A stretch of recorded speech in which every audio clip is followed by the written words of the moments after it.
നമസ്കാരം, ഏവർക്കും എൻ്റെ ചാനലിലേക്കും എൻ്റെ വീഡിയോയിലേക്കും വീണ്ടും വീണ്ടും വീണ്ടും സ്വാഗതം. അപ്പം ഞാൻ ഒരു റീല് കഴിഞ്ഞിടയ്ക്ക് കണ്ടു. അപ്പം അത് കണ്ടപ്പോൾ സത്യം പറഞ്ഞാൽ നമ്മുടെ നാട്ടിൽ ബലാത്സംഗങ്ങളും കുട്ടികൾക്കെതിരെയും പ്രായമുള്ള, അതായത് 70 വയസ്സിന് മേൽ പ്രായമുള്ള സ്ത്രീകൾക്കെതിരെയും ബലാത്സംഗങ്ങളൊക്കെ കൂടി നടന്നുകൊണ്ടിരിക്കുന്ന ഒരു കാലമാണ്. അതിനെയൊക്കെ ന്യായീകരിച്ചുകൊണ്ട് ഒരുത്തൻ, അവൻ്റെ പേരെനിക്ക് അറിഞ്ഞുകൂടാ, ഒരു ചാനലിൽ നിന്ന് മെഴുകുന്നുണ്ട്. അതായത് സ്ത്രീകളുടെ അവനുണ്ടാകുന്ന ഫ്രസ്ട്രേഷൻ, സെക്ഷൽ ഫ്രസ്ട്രേഷൻസ് ഒരു മനുഷ്യൻ പറയുകയാണ് ഒരു ഇന്റർവ്യൂവിൽ ഇരുന്നുകൊണ്ട്. അവന്റെ പേരൊന്നും എനിക്ക് അറിയില്ല. അയാൾ പറയുന്നത് പുരുഷന്മാർക്കുണ്ടാകുന്ന സെക്ഷൽ ഫ്രസ്ട്രേഷൻസ് ആണ്. അതായത് ഫ്രസ്ട്രേഷൻ അഗ്രഷൻ തിയറിയാണ് അയാൾ സമർത്ഥിക്കാൻ ശ്രമിക്കുന്നത്. അതിന് അങ്ങേരുടെ ഒരു ഇതനുസരിച്ച് അയാൾ ഡിഫൈൻ ചെയ്യുന്നത്, അങ്ങനെ തോന്നുന്ന പുരുഷന്മാർക്ക് പൊതുവെ ഫ്രസ്ട്രേഷൻ കൂടുതലാണ്, സെക്ഷൽ ഫ്രസ്ട്രേഷൻ. ആ സെക്ഷൽ ഫ്രസ്ട്രേഷൻ ചിലപ്പോൾ കാണുന്ന ഹോർഡിങ്സിലുള്ള ഫ്രസ്ട്രേഷൻ ആയിരിക്കാം. അതായത് കാസർഗോഡ് തൊട്ട് ട്രിവാൻഡ്രം വരെ ഇഷ്ടം പോലെ ഇന്നേഴ്സിന്റെ പരസ്യങ്ങൾ കാണിക്കുന്ന ഹോർഡിങ്സ് ഇരിപ്പുണ്ട്. അതിൽ പല പെൺകുട്ടികളെയും കാണിച്ചിരിക്കുന്നത് വേറെ തരത്തിലാണ്.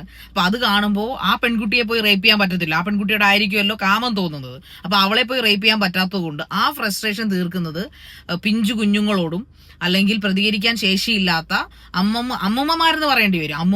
സ്ത്രീ ആയാൽ മതി, അവന് അതൊരു പെണ്ണായാൽ മതി, അമ്മുമ്മമാരോടും ആണ് തീർക്കുന്നത്. അതിനാണ് അവൻ പറയുന്നത് ഫ്രസ്ട്രേഷൻ അഗ്രഷൻ തിയറി എന്ന രീതിയിൽ അവൻ പറഞ്ഞു വെച്ചിരിക്കുന്നത്.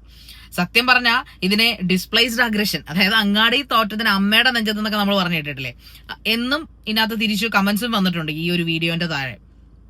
എന്റെ സുഹൃത്തെ, എനിക്ക് അപ്പോഴും ചോദിക്കാനുള്ളത്, ഇവനൊരു തന്തയാണെങ്കിൽ ഇപ്പൊ ഇവനൊരു സിനിമാ നടിയെ ചെയ്യാൻ പറ്റാത്ത, അവന് സിനിമാ നടിയുടെ ഒരു കാമം തോന്നി കാണുമല്ലോ ഉറപ്പായിട്ടും. ഇങ്ങനെയുള്ളവന്മാര് പോൺ അഡിക്റ്റും അതുപോലുള്ള വൾഗാരിറ്റി, സെക്ഷൽ ഫ്രസ്ട്രേറ്റഡ്, അഡിക്റ്റഡ് ഒക്കെ ആയിരിക്കും അവനൊക്കെ. അപ്പോൾ അങ്ങനെയുള്ളവന്മാർ സ്വന്തം കുഞ്ഞ്, അതായത് ഭാര്യ പ്രസവിച്ച് ബെഡിലോട്ട് കിടത്തിയിരിക്കുന്ന സ്വന്തം കുഞ്ഞിനോടും പ്രായമായി അല്ലെങ്കിൽ കിടപ്പ് രോഗിയായ അമ്മയെടുക്കലും ഇതൊക്കെ തീർക്കുമോ? എൻ്റെ അറിവില് അച്ഛന്മാര് പെൺകുട്ടികളെ ബലാത്സംഗം ചെയ്യുന്നുണ്ട്. ആ ഒരു വാർത്ത ഇന്നിപ്പോ കേരളത്തിൽ പുത്തരിയല്ല. പക്ഷെ അമ്മമാരെ ബലാത്സംഗം ചെയ്യുന്നത് ഒരു 1000-1 അല്ലെങ്കിൽ 10,000-1 ഒക്കെ വേണമെങ്കിൽ അങ്ങനത്തെ റേഷ്യോ ആയിട്ടാണ് ഞാൻ വിശ്വസിക്കാൻ ഇഷ്ടപ്പെടുന്നതും അങ്ങനെയാണെന്നാണ് എനിക്ക് തോന്നുന്നത്. പക്ഷെ ഇവനെയൊക്കെ ഇങ്ങനെ ഈ സപ്പോർട്ട് ചെയ്യുന്ന ഇവനെയും അതോടൊപ്പം ഇങ്ങനെ കാണിക്കുന്നവന്മാരെയൊക്കെ എനിക്ക് ചോദിക്കുന്നത്, നീയൊക്കെ നിന്റെ അമ്മമാര് പാരലൈസ്ഡ് ആയി കിടക്കുകയോ അല്ലെങ്കിൽ കിടപ്പ് രോഗികളായി കിടക്കുകയോ ചെയ്യുമ്പോൾ നിനക്ക് ഈ പറയുന്ന പോലെ എന്താ പറയാ, ഏതെങ്കിലും പ്രശസ്തയായിട്ടുള്ള ഒരു പോൺ സ്റ്റാറിനോട് ചെയ്യാൻ പറ്റാത്തത് നിന്റെ അമ്മയോട് നീ കാണിക്കുമോ? അതാണ് എന്റെ ചോദ്യം.